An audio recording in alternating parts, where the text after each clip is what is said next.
Alright, I'm doing a little quick pick on this Master M15. Super high security, one of their biggest padlocks they offer. It's not really super high security, that's just what they say. Because it is a a 5-pin lock. I think it's one of their only 5-pin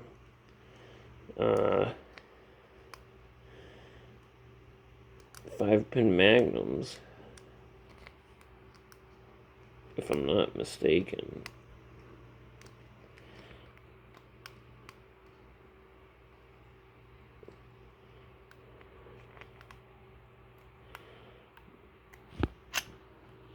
Open. What was that, a few seconds?